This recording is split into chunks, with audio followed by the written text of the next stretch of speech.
मैं पृथ्वीराज चौहान आज मैं महोबा को भारत के नक्शे से मिटा दूंगा। हम रोकेंगे पृथ्वीराज चौहान को। क्या होता है जब दो भाई पूरी दिल्ली सल्तनत से टकरा जाते हैं? ये कोई किवदंती नहीं, ये अल्लाह और उदल का सच है। आज आप उनकी वो आखिरी लड़ाई देखेंगे जिसने इतिहास का रुख मोड़ दिया। ये वो पन्ने हैं जो आपको किताबों में नहीं मिलेंगे। इस लड़ाई का अंत जाने बिना आप बुंदेलखंड की सच्ची वीरता को कभी नहीं समझ पाएंगे। दिल्ली सल्तनत की आंखें महोबा पर गड़ चुकी थीं। ये 12वीं सदी का वो दौर था जब जमीन के एक टुकड़े के लिए हजारों सिर काट दिए जाते थे। दिल्ली के सम्राट पृथ्वीराज चौहान की विशाल सेना महोबा की तरफ बढ़ रही थी। ये कोई छोटी मोटी टुकड़ी नहीं थी, ये एक तूफान था जो बुंदेलखंड के नामो निशान को मिटाने आ रहा था।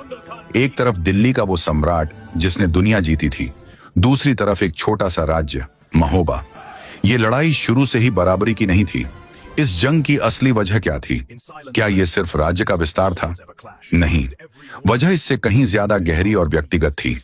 ये वो दौर था जब वीरों की परीक्षा हर रोज होती थी। पृथ्वीराज चौहान के कुछ घायल सैनिक जो किसी दूसरी लड़ाई से लौट रहे थे, उन्होंने महोबा में पनाह मांगी, लेकिन महोबा के राजा परमाल ने उन्हें पनाह देने से साफ इनकार कर दिया। ये इनकार दिल्ली के सम्राट को सीधी चुनौती थी। पृथ्वीराज का गुस्सा 7वें आसमान पर पहुंच गया। उन्होंने कसम खाई वो इस अपमान का बदला लेंगे और महोबा को मिट्टी में मिला देंगे। महोबा के किले में खौफ का माहौल था। राजा परमाल जानते थे कि वो अपनी सेना के दम पर दिल्ली को एक दिन भी नहीं रोक सकते। उनका सारा घमंड, उनकी सारी अकड़ अब डर में बदल चुकी थी। महोबा की गलियों में सन्नाटा पसर गया था। हर कोई जानता था कि अंत बहुत करीब है। औरतें अपने बच्चों को घरों में छिपा रही थीं। सैनिक जानते थे कि ये उनकी आखिरी रात हो सकती है। लेकिन एक सवाल सबके मन में था, महोबा के वो दो सबसे बड़े रक्षक कहां थे? वो दो भाई जिनके नाम से दुश्मन कांप उठते थे, वो योद्धा जिन्हें मां शारदा का वरदान प्राप्त था, अल्लाह और उदल। महोबा की असली ताकत वो अपनी ही धरती की रक्षा के लिए मौजूद नहीं थे। आप सोच रहे होंगे ऐसा कैसे हो सकता है? अपनी मातृभूमि पर हमला हो रहा हो और उसके सबसे बड़े योद्धा ही गायब हों। इसका जवाब था राजा परमाल का अपना घमंड। कुछ समय पहले राजा परमाल ने एक छोटी सी कहासुनी पर अपने सबसे वफादार सेनापतियों अल्लाह और तुम दोनों की जरूरत नहीं है मुझे अपमानित किया था। सिर्फ अपमानित नहीं, उन्हें देश निकाला दे दिया गया था। दोनों भाई अपने स्वाभिमान की रक्षा के लिए महोबा छोड़कर कन्नौज के राजा जयचंद के पास चले गए थे। अब पृथ्वीराज की सेना ने महोबा को चारों तरफ से घेर लिया था। किले के बाहर लाखों सैनिक मौत बनकर खड़े थे। अंदर राजा परमाल अपनी खत्म होती उम्मीद को देख रहे थे। उनकी रानी मल्हना ने अपने पति से साफ कहा, अगर महोबा को बचाना है तो सिर्फ 2 लोग बचा सकते हैं, अल्लाह और उदल। परमाल का सिर शर्म से झुका था। जिस राजा ने उन्हें निकाला था वो अब किस मुंह से मदद मांगे? रानी मल्हना ने एक आखिरी पत्र लिखा। एक दूत को अपनी जान पर खेलकर कन्नौज भेजा गया। वो दूत अल्लाह उदल तक पहुंच गया। उसने महोबा की बर्बादी की खबर सुनाई। उसने बताया कि कैसे उनकी धरती, उनके लोग दिल्ली के हाथों कुचले जाने वाले हैं। अल्लाह और उदल ने वो खत पढ़ा। उनके सामने 2 रास्ते थे, या तो अपने अपमान का बदला लेते और महोबा को जलने देते, या फिर उस राजा को माफ कर देते जिसने उन्हें घर से निकाल दिया था। उनके लिए अपमान से बड़ी मातृभूमि थी। अल्लाह और उदल के खून में गुस्सा नहीं, वफादारी उबाल मार रही थी। वो जानते थे कि यह वक्त राजा से नफरत का नहीं बल्कि राज्य से प्यार निभाने का है। उन्होंने कन्नौज के राजा जयचंद से इजाजत मांगी। ये बहुत मुश्किल था। जयचंद नहीं चाहता था कि उसके 2 सबसे बड़े योद्धा उस महोबा को बचाने जाएं, जिसका राजा परमाल उसका भी दुश्मन था। उसने उन्हें रोकने की कोशिश की।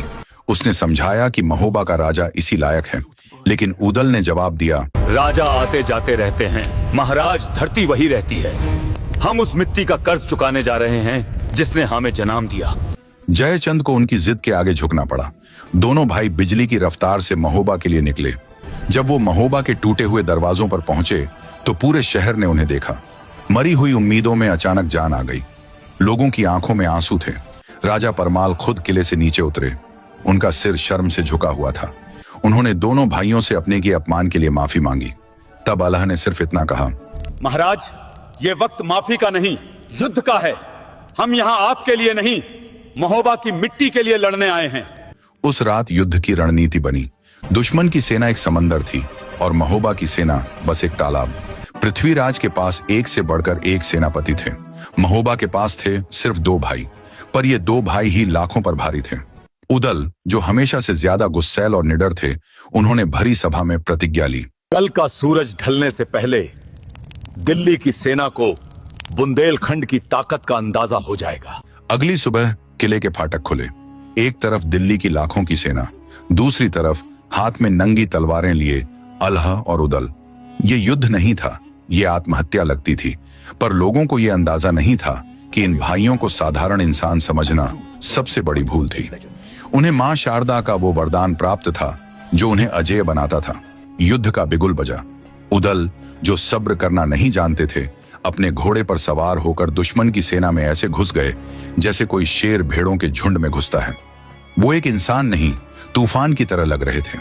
जहां तक उनकी नजर जाती, सिर्फ कटे हुए सिर दिखते।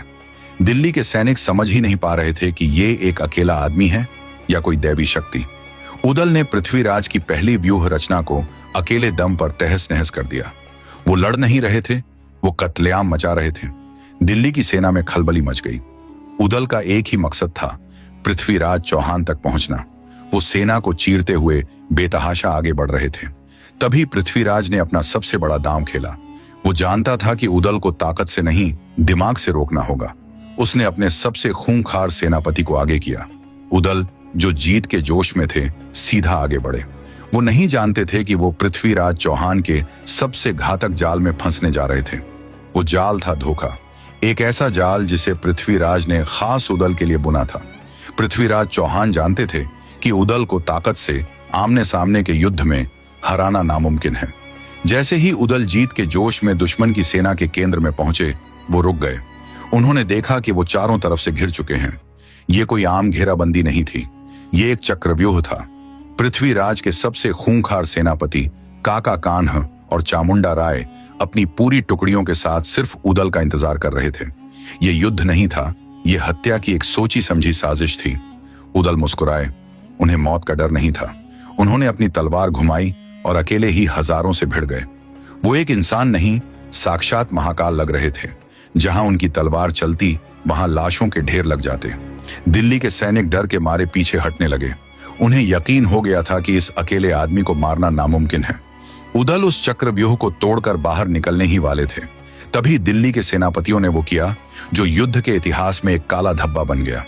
उन्होंने युद्ध के सारे नियम तोड़ दिए। जब उदल एक सैनिक से लड़ रहे थे, तभी काका कान्ह ने पीछे से उन पर वार किया। ये धोखा था, ये पीठ पर छुरा घोंपना था। उदल चौंके। उन्होंने मुड़कर कान्ह को देखा और अगले ही पल कान्ह का सिर धड़ से अलग कर दिया। पर वो एक पल की चूक महंगी पड़ गई। जैसे ही उदल मुड़े, हजारों तीरों की बारिश ने उन्हें ढंक लिया। एक भाला पीछे से आया और उनकी छाती को चीरता हुआ निकल गया। अजय उदल जमीन पर गिर पड़े। उनके गिरते ही पूरी दिल्ली की सेना ने जीत का जश्न मनाया। उन्हें लगा कि उन्होंने महोबा की रीढ़ की हड्डी तोड़ दी है। ये खबर एक तीर की तरह अल्लाह तक पहुंची। उदल नहीं रहे। अल्लाह, जो हमेशा शांत और रणनीतिकार माने जाते थे, उस पल पत्थर बन गए। उन्होंने अपने छोटे भाई का शव युद्ध के मैदान में देखा।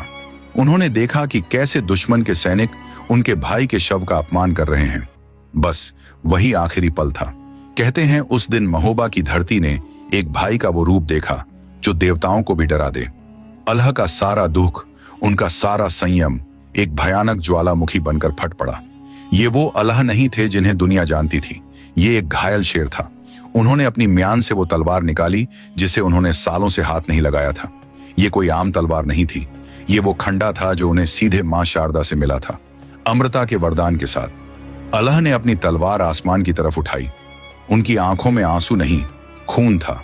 उन्होंने एक प्रतिज्ञा ली, एक ऐसी प्रतिज्ञा जिसने पृथ्वीराज चौहान की किस्मत को हमेशा के लिए लिख दिया। अल्लाह ने दहाड़ लगाई, जिस दिल्ली ने मेरे भाई को छला है, उस दिल्ली का सम्राट आज मेरे हाथों से नहीं बचेगा। ये सुनते ही पृथ्वीराज की सेना, जो अभी अभी जश्न मना रही थी, डर से कांप उठी, क्योंकि वो सब जानते थे उदल से 1000 गुना ज्यादा खतरनाक योद्धा अल्लाह थे। अल्लाह ने अपना घोड़ा पृथ्वीराज की तरफ दौड़ा दिया। अब सवाल ये नहीं था कि युद्ध कौन जीतेगा, सवाल ये था कि क्या पृथ्वीराज चौहान अल्लाह के इस प्रलयंकारी गुस्से से जिंदा बच पाएंगे। अल्लाह का वो प्रलयंकारी गुस्सा पृथ्वीराज चौहान की सेना पर मौत बनकर टूटा। उन्होंने अकेले ही दिल्ली की सेना में वो तबाही मचाई जिसे इतिहास कभी भुला नहीं पाएगा। लोक गाथाओं के अनुसार जब अल्लाह अपना अंतिम वार करके पृथ्वीराज चौहान का अंत करने ही वाले थे, तभी उनके गुरु गोरखनाथ वहां प्रकट हो गए। उन्होंने अल्लाह को रोका और उन्हें मां शारदा के अमृता के वरदान की याद दिलाई। उन्होंने समझाया कि उनका इस धरती पर काम पूरा हो चुका है। अपने गुरु का आदेश मानकर अल्लाह ने अपनी तलवार हमेशा के लिए म्यान में रख ली और युद्ध के मैदान से सदा के लिए अंतर्ध्यान हो गए। कहते हैं वो वीर योद्धा आज भी अमर हैं। अल्लाह और उदल की ये अंतिम लड़ाई सिर्फ हार या जीत की नहीं थी। ये कहानी है अपने स्वाभिमान की, अपनी मिट्टी से वफादारी की। ये वो बलिदान है जो दिखाता है कि जब बात मातृभूमि की आती है तो एक सच्चा योद्धा निजी अपमान को भी भूल जाता है। अगर इस कहानी ने आपके दिल को छुआ है तो इस वीडियो को एक लाइक जरूर दें